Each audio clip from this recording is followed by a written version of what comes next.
রানী রাসমণি অ্যাভিনিউয়ে বামেদের মিছিল ঘিরে উত্তেজনা, পুলিশের সঙ্গে ধস্তাধস্তি। কেন্দ্রের বিভিন্ন নীতির প্রতিবাদে আজ রানী রাসমণি অ্যাভিনিউয়ে বিক্ষোভ সমাবেশে কর্মসূচি ছিল বামেদের। দুপুর 2:30 থেকে রানী রাসমণি অ্যাভিনিউয়ে সমাবেশ করার কথা থাকলেও সেখানে অন্য একটি সংগঠনের সমাবেশ তখনও শেষ না হওয়ায় পুলিশের ব্যারিকেড ভেঙে এগোনোর চেষ্টা করে বাম সমর্থকরা। সেই সময় পুলিশের সঙ্গে ধস্তাধস্তি বাধে তাদের। 3:25 নাগাদ অন্য সংগঠনটির সমাবেশ শেষ হলে শুরু হয় বামেদের বিক্ষোভ সমাবেশ।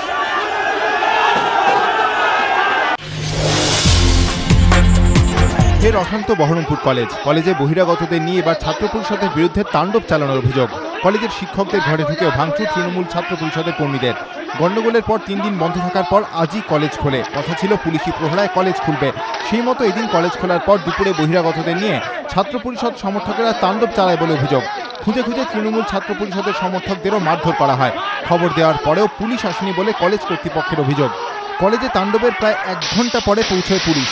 তারপর ছাত্র পরিষদ সমর্থকদের সঙ্গে পুলিশের খণ্ডযুদ্ধ বেঁধে যায়। পরে বিশাল বাহিনী পাঠিয়ে পরিস্থিতি নিয়ন্ত্রণের চেষ্টা করে পুলিশ। মুরলি বিজয় আউট হওয়ার পর নেমেছেন, তখনও ক্রিজে জমে ওঠেননি। হঠাৎই মিশেল জনসনের এক ভয়ঙ্কর বাউন্সার বিরাট কোহলির হেলমেটে লাগতেই স্টেডিয়াম জুড়ে কার্যত দমবন্ধ করা পরিস্থিতি।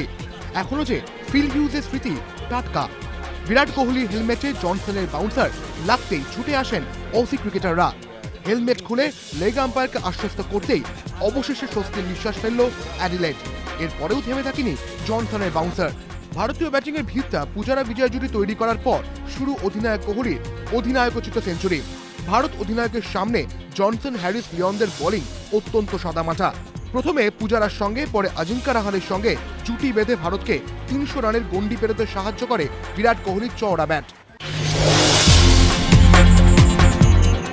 বয়ঃসন্ধির দুঃখ, আনন্দ, আবেগ, প্রেম, নস্টালজিয়া। উত্তর কলকাতার চেনা গলি, ফিরে যাওয়া কয়েক দশক আগে। ভীষণ চেনা কিছু মুহূর্ত সেলুলয়েডে। ছবির নাম ওপেনটি বায়োস্কোপ। প্রযোজনায় সুজিত সরকার, পরিচালক অনিন্দ্য চট্টোপাধ্যায়ের প্রথম ছবি। সঙ্গীত পরিচালনা করেছেন উপল সেনগুপ্ত। বৃহস্পতিবার মুক্তি পেল ওপেনটি বায়োস্কোপের গান। আর কলকাতায় মিউজিক রিলিজ অনুষ্ঠানে সুজিতের বন্ধু জন আব্রামও উপস্থিত ছিলেন।